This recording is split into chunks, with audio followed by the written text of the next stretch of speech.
Sa gitna ng urbanidad at modernisasyon, sumibol ang isang revolusyon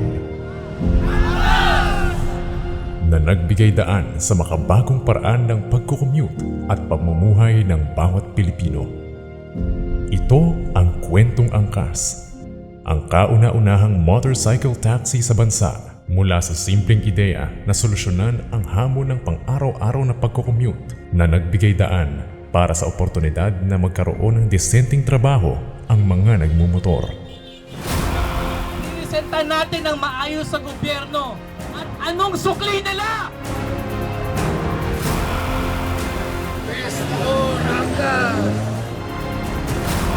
Walang sawa na ipinaglaban ang karapatan ng mga riders para kilalanin bilang isang lehitimong propesyon.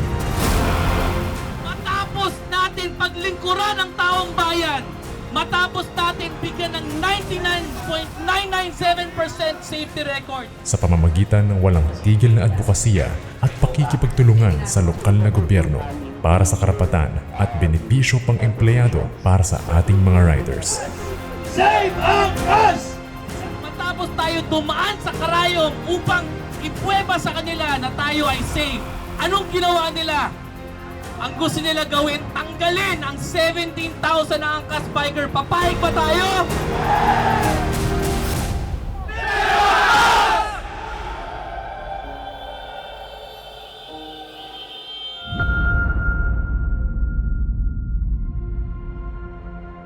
Huwag kayong mahiya sa ginagawa nyo.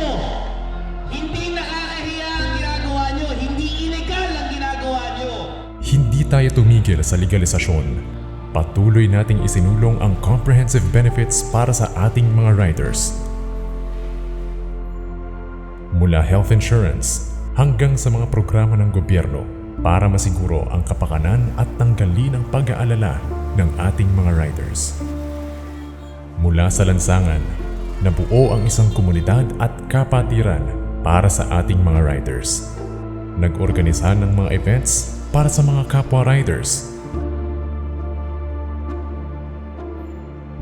Mula sa mga charity rides, naging instrumento sila ng pagbabago para sa kanilang komunidad. Isinulong din ang financial empowerment sa pamamagitan ng paglunsad ng cash assistance programs, housing support, at investment opportunities para sa ating mga riders. Daan upang magkaroon sila ng kaunlaran at maginhawang pamumuhay. Naiintindihan din natin ang importansya ng edukasyon, kaya naman nag-invest ang angkas sa kinabukasan ng ating mga kabataan sa pamamagitan ng scholarship para sa mga anak ng ating mga riders. Sa pamamagitan ng edukasyon, layunin natin na makamit nila ang kaginhawahan hindi lang ng ating mga riders, kundi pati na rin ang kanilang mga pamilya. Alam natin ang hirap na hinaharap ng ating mga riders araw-araw. Kaya naman nais nating ibsan ito kahit papaano at patatagin ang ating samahan sa pamamagitan ng additional benefits tulad ng grocery perks.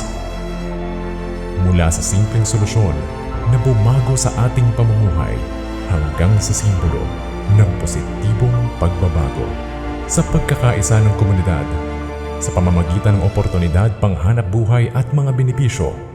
Ipinakita ng angkas ang malasakit at suporta hindi lang para sa mga riders, pati na rin sa komunidad at kinabukasan nila. Ito ang Kwentong Angkas. Sama-sama nating harapin ang bukas na punong-puno ng pag-asa. Angkas.